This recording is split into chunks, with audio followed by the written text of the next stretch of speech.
to very, very difficult circumstances. Now, they need justice, and the government needs to act. And I think they have obviously a grave sense of injustice too about not just the government, and not just employers, but those who were supposed to help them. You know, the trade unions. I mean, there's been criticism there. They need to be doing more for these people as well, and working for them and helping them and assisting them. And I'll be continuing to raise this in Parliament. I'll also be pushing it from the human rights front, because I think there's been a grave miscarriage of justice as far as their human rights are concerned. I spoke to a lot of people over at Stormont, and they didn't even want to listen to me. But I persevered until they did listen to me. And now they know we're not going to go away.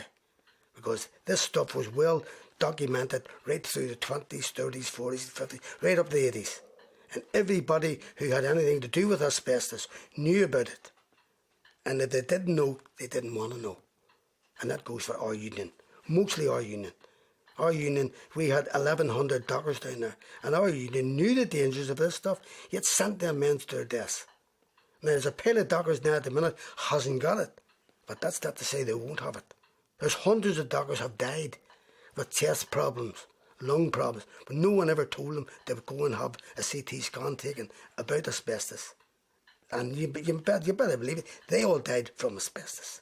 If the unions, the stevedores, and the government think that when we die, and if we're not got any compensation of such which we're entitled to, my two brothers have died and left their wives with 7 kids each, that their families will be out protesting, and it'll never go away. We'll be here till we get settlement which we're entitled to. The Insider contacted SIP2 and they supplied us with the following statement.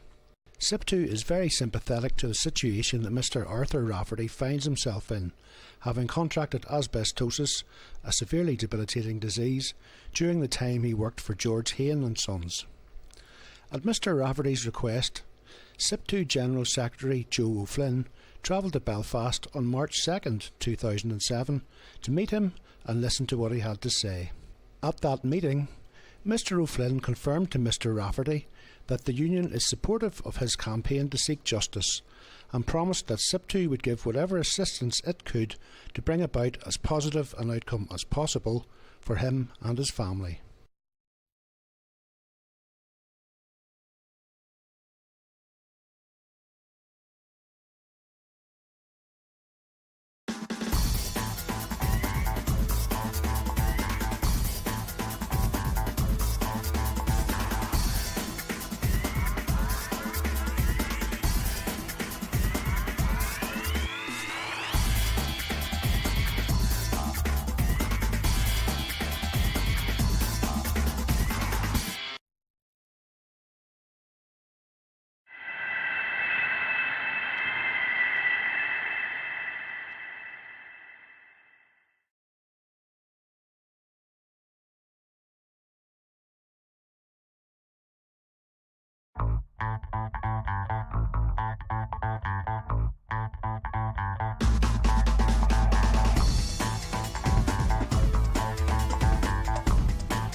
Much of Belfast's once thriving dockland is now a desert of concrete and steel.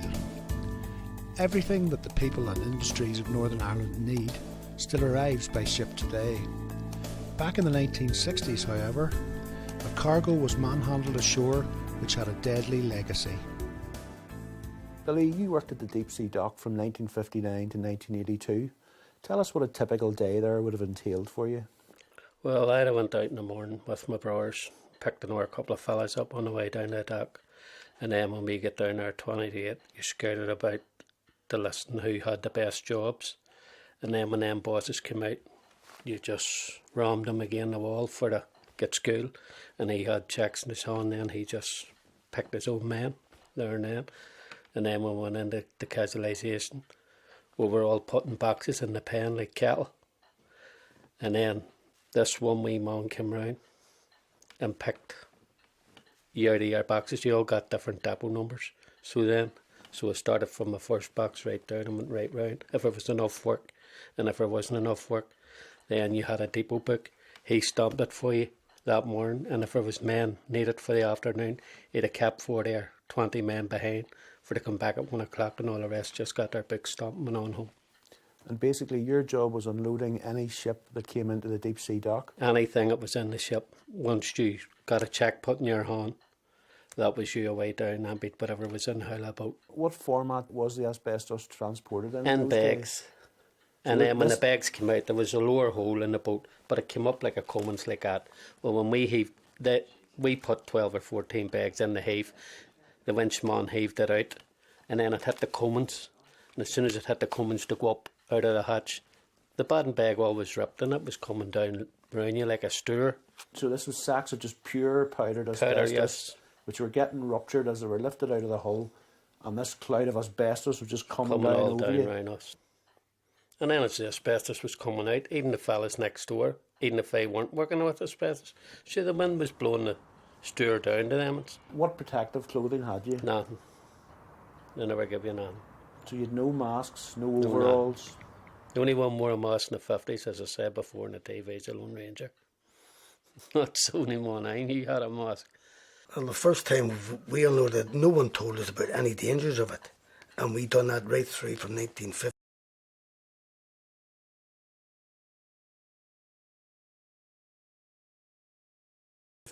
Right through 1980. And I knew nothing about asbestos until I took sick. I went to the hospital. They collapsed a couple of times. They done all the tests with me in the hospital. Then they were able to tell me I had asbestosis. Did I ever work with asbestos? I says, of course we did at the docks for years. And what protection did they give you? Nothing. Nothing at all. No mask. And he says, well, this stuff was known to be highly dangerous and we should have had protection. But we didn't. I worked at asbestos 3 times. On the third and last occasion on which I worked at it, a man called Paddy the Torque Brannan, came from the next hatch and shouted down to us, "That stuff kills you." And we laughed at him. It was dust powder, it was floating, it was like white talcum powder everywhere. We laughed at him. "What are you talking about, Paddy?" You know, and Paddy explained to us, one little needle part the size of a needle or a pin could kill you. And we laughed. But the way he was getting on, he was excited, agitated, stop work, don't work at it, don't. You know, so he eventually convinced us to stop working. The union was sent for, and Bobby Dickey and Joe McBrim, they came down and we told them what happened. Paddy Brannan came from the next hatch and told them that this stuff kills you. Bobby Dickey told them off. That was just him way off back into your own hatch. This doesn't concern you. Right? Paddy persisted. They threatened to sack Paddy on the spot. Right? And Paddy says, "Okay, I can go back to work." And he shouted down to us, "On your own heads be it, I have told you." Right? We resume work. Bobby Dickey, about a half an hour later, threw into the hatch a box of cloth masks, white cloth masks, which were left over from a meat boat which we had been loading, where we were loading kosher meat which had been ritually slaughtered, so that we wouldn't breathe on the meat. We had our white coats, gloves, masks and hats, and the masks were so we wouldn't breathe on the meat. It was ritual. It was sent out to the Middle East or somewhere. We tried to work with these masks on and couldn't, because as you were working, you sucked in the mask into your mouth and you couldn't breathe, so you had to take it off. It was useless, and that was it. Now, the union ordered us to work at that, to discharge that asbestos. I went to my doctor, he's dead now, shortly after, and asked him about asbestos. And he told me it is just coming out now, there's reports about this stuff. It kills you. but it doesn't. He says, don't worry, it'll not kill you for a long number of years. And I was in the late 60s. After that, any time I was sent to asbestos, I would not work at it. I walked away. And the strange thing happened. At the docks, when you refused to work, you were fined by the union for not working. I was never fined by the union for refusing to work at asbestos, proving that they knew the dangers and had to fine me, and I'd kicked up a stink, they would have been found liable. Well, Frankie was the first one. He died when he was 55. He had it for about 4 or 5 years before Shawnee got diagnosed with it. And Frankie was starting to cough and splutter and couldn't get a breath. And then he went down, and then he said to Shawnee, he was pulling bottles about with him no for oxygen, no matter where he went. And he couldn't. Oh, well, it was terrible watching our Frankie. And I says, Jesus, I wouldn't want that. And our Frankie says to Shawnee and me, you better get down and get yourselves checked. Well, I waited about 4 or 5 years. I didn't want to go down. Then Shawnee went down in 2001, and they checked him up. And the next thing I just said to Shawnee, you have it in your lungs, the asbestos. But he says, and our Shawnee says, am I going to be the same as our Frankie, running about pulling bottles all over the place? He says, well, it affects different people in different ways, whichever, there's different diseases in it, no. Now, Shawnee got told, he was sitting here as I told you, and he went out on, where's your toilet bill? I says, up the stairs. At 11:15, and at 20 to 12 or 11:45, I says, where the hell is he away to? And I went out in the stairs, and he was sitting in that third stair. Couldn't get up the stairs. I said to him, Shawnee, what's wrong with me? He says, Billy, I'm sorry. I said, if I knew you couldn't get up, I'd have carried you up back stairsward. And then I brought him out, started knocking about and bringing him about here, there and everywhere after that. And then we were out doing a wee bit in the boogies. A fella came up from a Bosco club. He used to be All-Ireland champion boxer. And the next thing he came round, and Kathleen says, Billy, didn't you hear Shawnee's only got 1.5 or 2 years to live? I says, you're kidding me. I was around on Wednesday, and Jackie McGann come up out of Bosco Club. I said to Shawnee, here's Jackie coming. I'll see him tomorrow and we'll do a wee bet and go to chapel. Come out.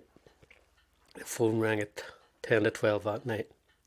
Brady was shook me in bed. She says, Billy, get up quick. Kathleen can't get Shawnee waking. We get up and run round. Jumped in the car and flew round. He just lived over across the road. Got up and he was just sitting up in the bed like that. And Brady felt his pulse. She looked over at me. He's dead. Terrible. Then Kathleen said to me, will you go around and tell Frankie? I had to go around and tell our Frankie. Our Frankie says, Billy, squeals at him too. He says, our Sonny couldn't be dead. This was at 5:30 in the morning.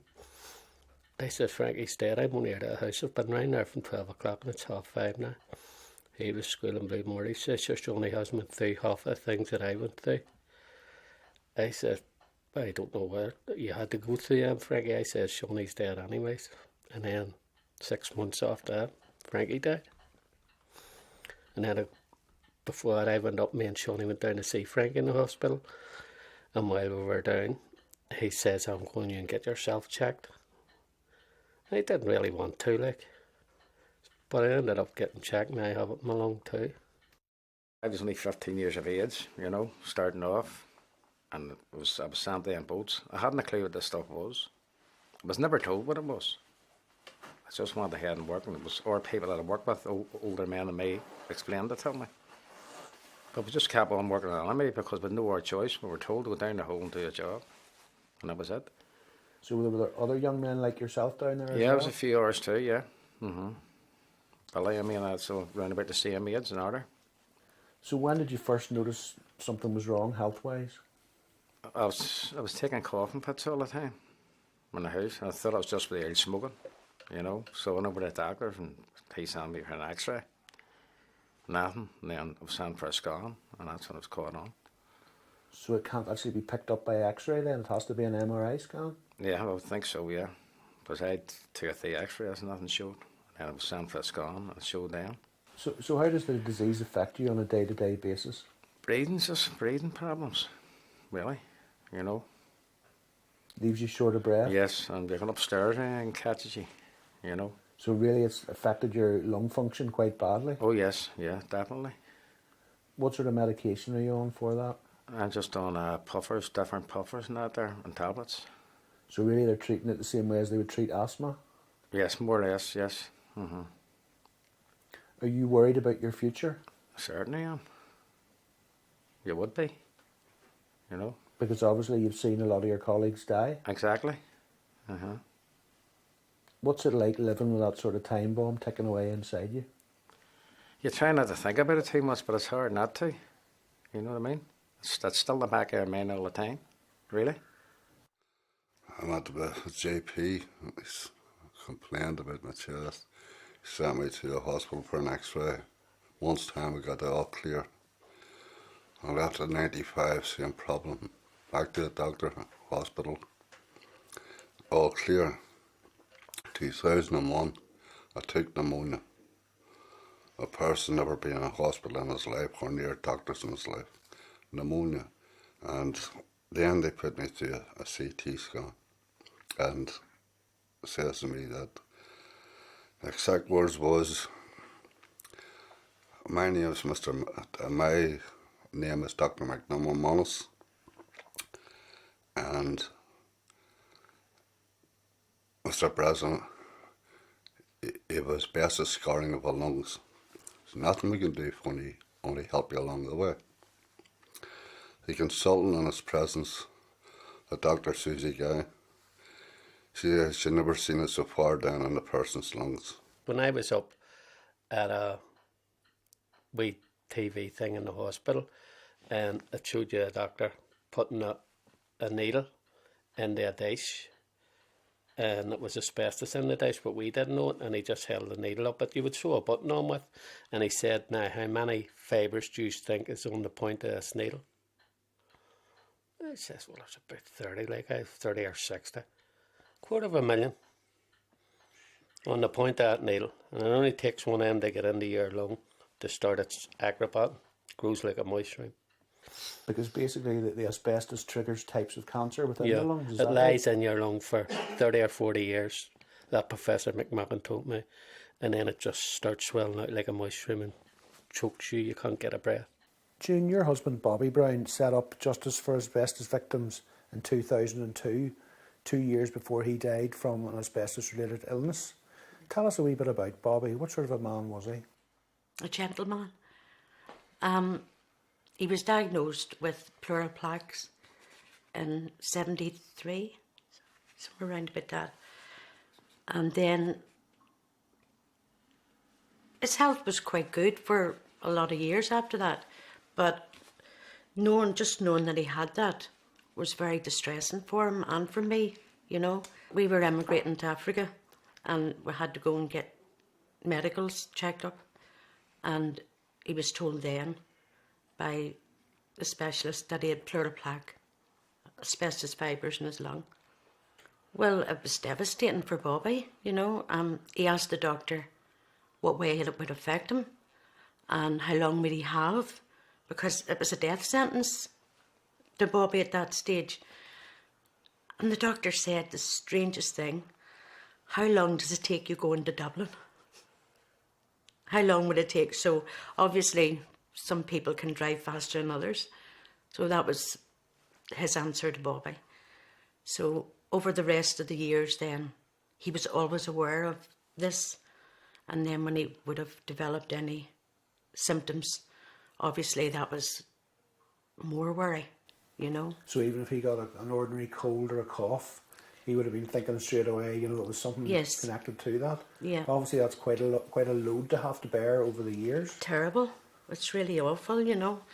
I mean, it's really hard on the families of sufferers, you know, because you're sort of trying to help them, but at the same time, the stress is unbearable at times, you know, and the worry. Once he started coughing blood, you know, from then on, I think the worry of it was really a lot for him, you know. And then when he was diagnosed with lung cancer, we were in Canada at that time, and it was terrible because I didn't know what to do, you know, whether to come home or stay, and I couldn't get it together that I would had to have. Bobby was very aware of his symptoms and very aware of his disease, so he could talk about it, and you know, so he asked me to bury him at home. But at that stage, I was concerned about if he died in Canada, that I would have to go through a funeral in Canada, plus bring Bobby back here and go through it all over again. So we just sat and discussed it, and we decided, well, we'll go home. But Bobby decided to do something about it. He decided to form this group in 2002 to really highlight what was going on. Yes, yeah. He contacted BBC and NvTv and Belfast Telegraph and Irish News. He contacted everybody just to get his point over, because not only is it distressing and worrying having the disease, but when you have to fight for compensation, you know, and the majority of people are fighting for years. Some people are waiting years for compensation. So with the result of the wee group, then, I mean, obviously we'd been to Stormont, but, you know, got a lot of stuff done before Bobby died. I enjoy helping the people. Now, the other lady, Monica, her and I would also go out and visit people in their houses, and that helps them tremendous, you know. It really does help them. We also can give them the information for industrial injuries, you know. So that helps them too, because they're able to get that money right away, whereas maybe if they're waiting 3 or 4 years for compensation, most of the men don't live to see it. Well, with me already having gone through it, I can understand and identify with them, you know. And as you say, like, maybe I would get a daughter on the phone that her father's suffering from it, and she's really depressed and, you know, distressed over that.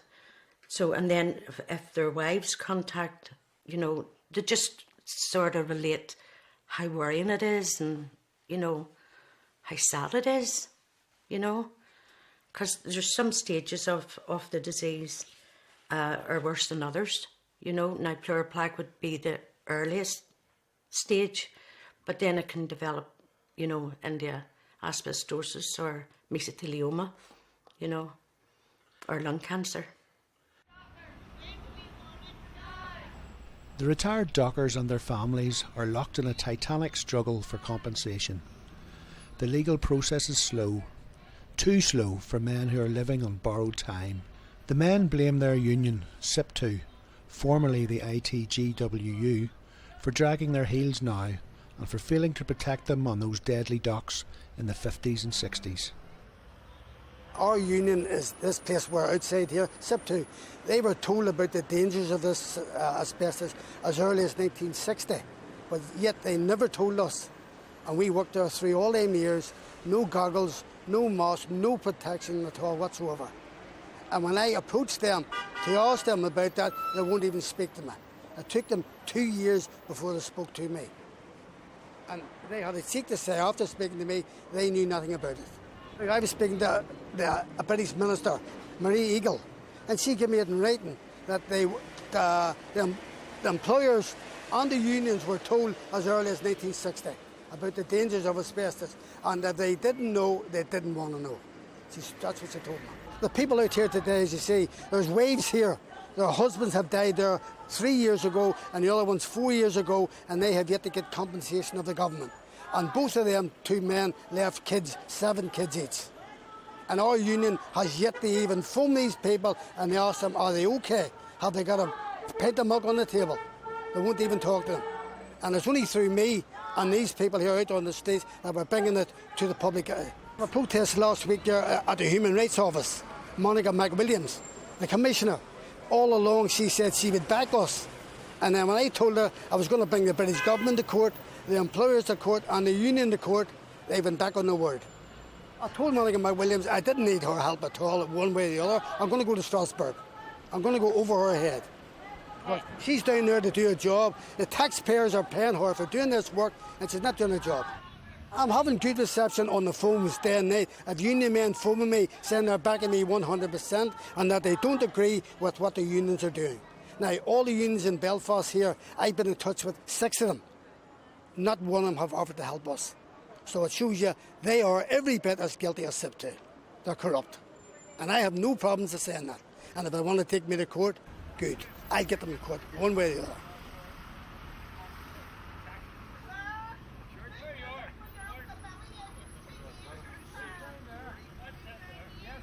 Well, there was no health and safety on them days. The people in charge of it belonged to the British government, called the Factory Inspectorate. They were in charge of all health and safety. It was their job to tell people dealing with asbestos about the dangers, and they never. Now, I have found, after speaking to people in the shipyard, the Factory Inspectorate did warn the shipyard in 1945 about the dangers. They told the employers in the shipyard, and they says that anybody working with asbestos had to have goggles, masks, respirators, all the show. But we were never told at any time by either them or our union. And I have, for a fact, I have documentation that our union was told by the British government in 1962. I've titled the letter and all of that. So they can't come and say that they were never told. It was well documented then. Actually, I had an uncle who worked in the shipyard, and he was called a white man simply for the reason that he was down in the ship working with it. It was billions of fibres floating around in that ship, and he was just covered in it, and he had the most horrendous death. Bobby and I sat with him, you know, till he died. He was a single man, you know, and that was way back in early 70s. They're trying to keep a lid on this scandal getting out, whereby everyone who lives in Belfast, who, if they die of cancer, they will be checked out for asbestosis. And because they know that everyone who worked at the docks and has died from that will have asbestosis. Now, it was a cash cow, asbestos. Right? Now, they're buying off the solicitors to keep a lid on the scandal, whereby a union and the employers work together, right, to make profit. The employers made the profit by importing it, and the unions facilitated them making more profit by not giving us the proper protective clothing, which would save dockers' lives. Now, this stuff was blown all over Belfast. So everybody in this is just an incredible can of worms. I mean, if innocent children, wives washing clothes, actually Monica McWilliams is keeping a watch and brief for wives who get cancer, asbestosis from washing clothes. But she won't do anything about the actual dockers who worked at it and caught it. Initially, it was Irish Transport and General Workers Union. That was your union, which became SIP2 in 1991. Yes. SIP2 has continued this policy then of burying the problem. Exactly. Now, if SIP2 believed, honestly, that they were a genuine trade union, they would hold up their hands and say, look, we had nothing to do with this. We will expose it. Instead, they're covering it up. O'Connor, O'Flynn and all the rest are covering it up. And down south, SIP2 is in partnership with the government and the employers, right? So they will not come out and condemn the employers as corrupt when they're partners with them. So therefore they are then condemning themselves as corrupt. So they have to cover the whole thing up and just hope that the Belfast dockers will all die off before this is exposed. They had the full knowledge of this aspect of asbestos. So much so, and we have it in black and white, that from a government minister that 1965 they were told. And she finished her statement by saying, and there's no way they can wriggle out of it. So much so our union was based in Dublin. That was the head office down in Dublin. The Irish government also got this knowledge. And in 1965, they put it to their members and they wouldn't handle it. But they set it up to the Belfast branch for us to handle it. The harbour allocated one shade for this to go into, called the Dirty Shade, in their books. I know of these books and records that they held. They had one foreman, a man called Jimmy Feeney, and his crack gang of brilliant workers. They go to this by all means to discharge this. That was to minimise the spread of it. One shade, one foreman. When that ship came in, it was in one hatch, always the one hatch to minimise the danger again. So basically they were totally aware of the risk of what was being handled, because they were containing it within the docks, minimising the exposure to anybody within the docks apart from the crew that had to handle it. I've inquired into the shipping ages of these clan boats coming to this Dirty Shade Pollock Bay. Their records have all went missing. I always worked for another firm, Hugh Burns and Son, South African Freight. They brought it in from South Africa too. I went and seen their management, and Mr. Jim Alexander, he tells me all their records is burnt. So it just gets dirtier and dirtier. But the dockers and their families aren't fighting alone. DUP MP MLA Nigel Dodds is battling on their behalf. Nigel, you've been fighting the case for justice for dockers in Westminster. Tell us how that's been going.